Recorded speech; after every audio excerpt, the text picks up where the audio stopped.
Factory 5 Roadster 6882. Let's do a video, why not? We're down here in the car, we're re-greasing the ball joints. I'm hearing some sort of creaking or some sort of noise when turning, and I'm trying to find out what the problem is. And I've pumped in about 10 or 11 pumps in here of grease. Up here, probably 7, I guess I should have counted, I don't know. And I'm wondering if, are these things that you need to re-grease after starting out and running 4,000 miles? Do they need more grease? I hit this one time and it started popping out again, so I think we've got enough grease in this guy. And on the other side as well, I've already done the other side. I was able to put plenty of grease in the lower ball joint and the upper ball joint, and then also in the tie rod end there's grease in there. There's other grease fittings. We've done a video before. There's a total of 20 grease fittings on the car. There's one over here, one on the other lower arm. There's one right back in here, and one back over here. And then on the lower control arms down the rear is also some grease fittings. Alright, so let's look at the car. Well, we've got some tire rubbing there. I guess that's when we're doing sharp turns. We've hit some mud puddles. That's alright.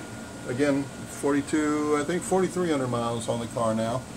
We've got loose zip ties here. That's from making notes, so I wouldn't forget something.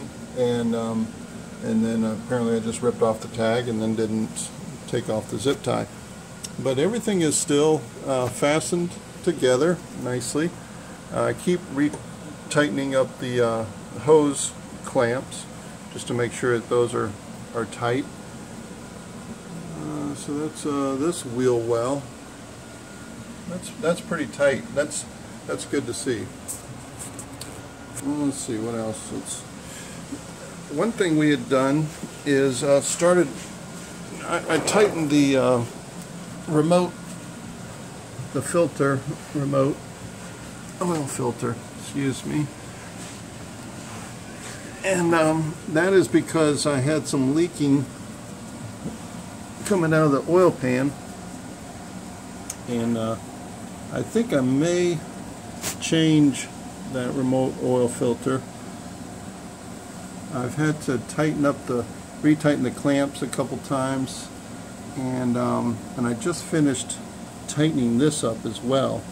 And how I did that was there's on the other side here, I don't know if you'll be able to see it, I'm just kind of reaching out, there's some Allen wrench plugs in there, and I stuck the big Allen wrench on there. Actually, it's right here.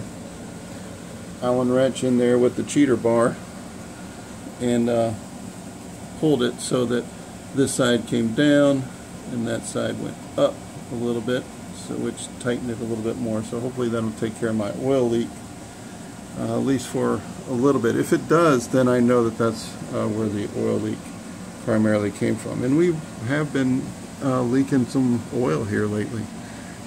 I also have a leak in the behind the harmonic balancer, which is the, the timing cover seal, which is right here, right there. So sometime we're going to take the belt off, we're going to take the pulley off, we're going to take the harmonic balancer off, and hope that we can then change out this timing cover seal without draining the oil and without draining the coolant.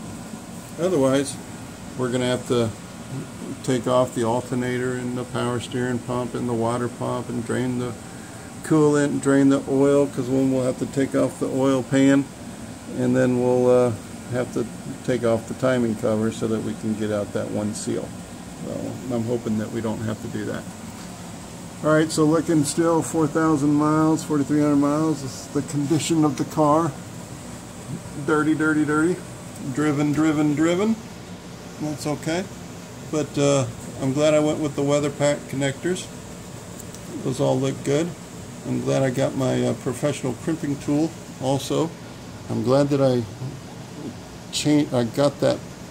No, some of you remember that I had a plug there that I couldn't get out, and I finally had to take out the radiator, take it to work, and put a easy out in here, and I was able to get the finally out and then put this back in. I'm glad to have spent the time doing that. Really, I don't have any complaints about a lot of the stuff that I spent a lot of time on, because you know how it goes. At the time you're doing it, you have plenty of complaints, but then when it's done, you're good. Let's see, the power steering, I had a leak over here. I had gone with an aluminum adapter here. That's where I had a leak. Then this was a steel adapter, and once I switched to steel, the leak stopped. So apparently the aluminum threads on that adapter were not good. Alright, let's get out from under the car here.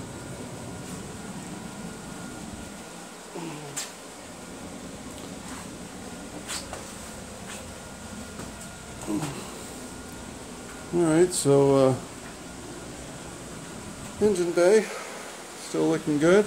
Let's see, what are we going to do? We got a little fraying here on the belt. See here on the edge here, you can see the lower side as well. The belt isn't cracked, but things must not be perfectly lined up because we're getting a little fraying on the edge.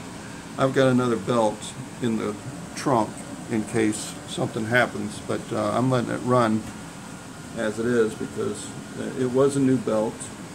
If it is just fraying right here, then most of the belt should be fine. If I'm wrong about that, then I've got a spare belt. Let's see what else. That header paint, what did I have? High temperature barbecue paint? Well, that didn't hold up. I'll tell you what, those headers must have gotten a lot hotter than anticipated. But you know, really, honestly, I don't mind the look. I kind of like the raw look. This one little thin piece of insulation has done all right. The foot box is not hot.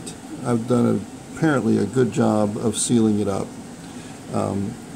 This could probably use 2 pieces if you were to have this out. I should have put 2 pieces on this, but really this does pretty good for keeping the temperature out. My foot box doesn't get that hot. I have too much fun driving it. I don't pay attention. Really, the only time I've driven it is during the summer, so if it's made it okay through the summer, I think I'm going to be okay through the winter, right? There's a rattle back here somewhere that it's over my ear when I'm driving, and obviously I can't look back to see what it is. It sort of has this, you know, sound. However, I pull on it when I'm driving.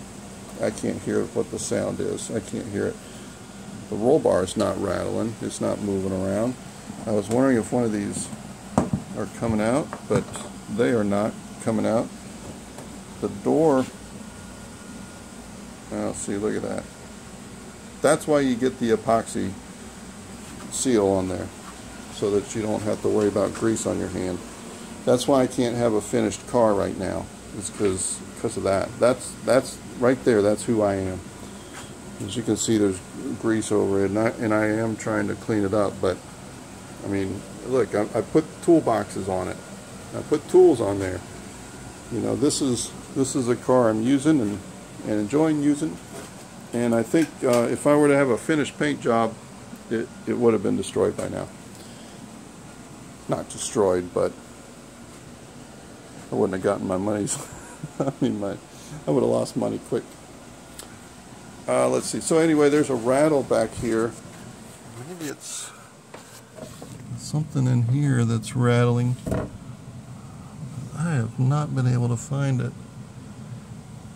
Well, we're about to go on a trip here next week, and I'm going to want to know what that rattle is. Before the trip, I need to seal up the openings here. That was referring to right here, so that when we go through water, which I'm sure we will, that will stay somewhat drier than we were. And I'm also going to check up in here about resealing next to the windshield post. Try to do that better. Alright, so I guess that's where I'm going to leave it. I'm going to clean that grease spot there, and I'm going to put the front wheel back on. Let's see, tomorrow I may drive it tomorrow morning. I'm not sure. If not tomorrow, maybe Friday. Let's go ahead and see if I was able to stop that oil leak, and just have fun in it, right? Okay, I'm gonna go. I'm just not talking about anything now. Bye.